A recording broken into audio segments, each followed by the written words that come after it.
जय श्री कृष्णा। राधे राधे सभी को।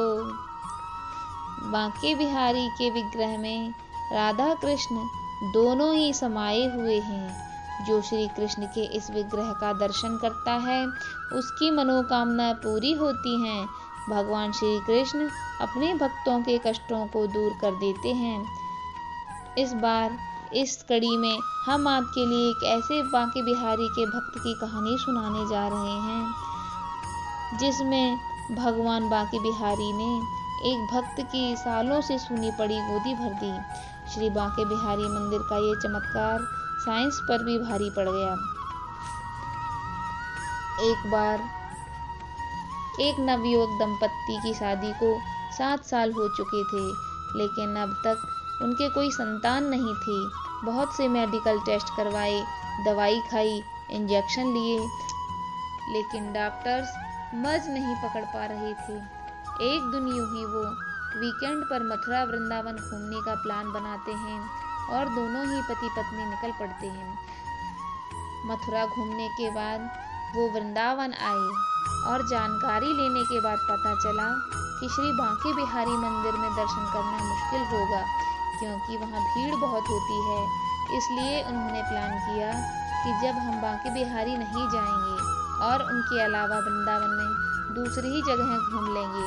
फिर क्या था, उन्होंने इस्कॉन टेम्पल, प्रेम मंदिर, निधि वन और राधा कुंड के दर्शन किए और शाम को 6 बजे दिल्ली वापस लौटने के लिए रवाना होने लगे। लेकिन उनके साथ कुछ ऐसा हुआ कि चाहकर भी वो वृंदावन से निकल नहीं सके, क्योंकि उस ट्रैफिक के जाम के चलते गाड़ी निकलना वहाँ से मुश्किल हो गया। फिर किसी तरह वापस लौटकर वह लोग अपने होटल पहुँचे और देर रात में निकलने का प्लान किया।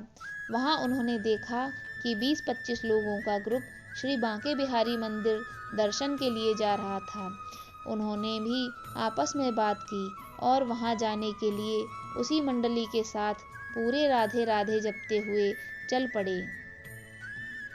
श्री बांके बिहारी जी के मंदिर पहुँचे तो देखा काफ़ी भीड़ थी, लेकिन परिसर के अंदर पहुँचने पर उन्हें किसी प्रकार की कोई दिक्कत नहीं हुई।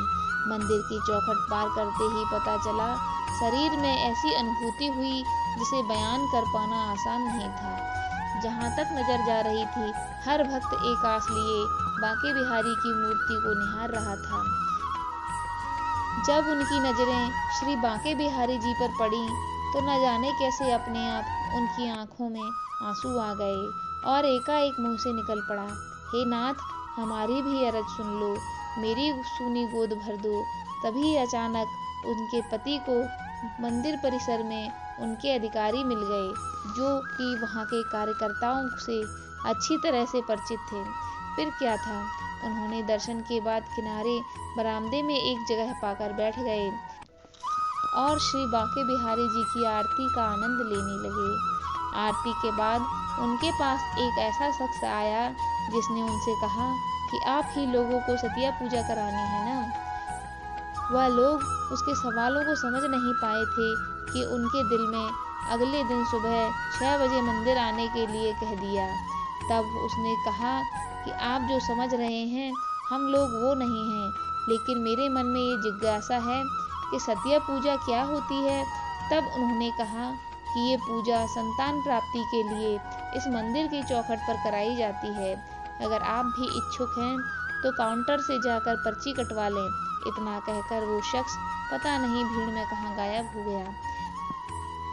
जैसे ही भीड़ कम हुई, वो लोग मंदिर के पर्ची काटने वाले काउंटर पर पहुँचे और एक गोस्वामी जी सतिया पूजा के बारे में पूछा और उन्होंने इस बारे में विस्तार से उन्हें बताया।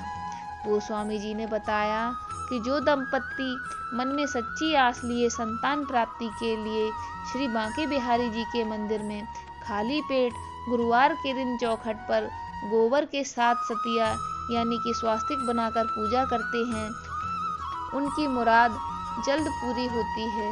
उन्होंने जब इस पूजा के बारे में सुना तो महसूस हुआ कि ये भगवान का ही इशारा है कि उनकी मनोकामना पूर्ण करने का।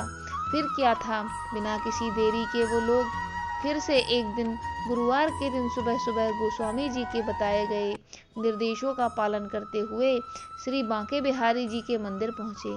वहाँ उन्होंने पूरी श्रद्धा और लगन के साथ सत्य पूजा की और वहाँ से फिर दिल्ली रवाना हो गए।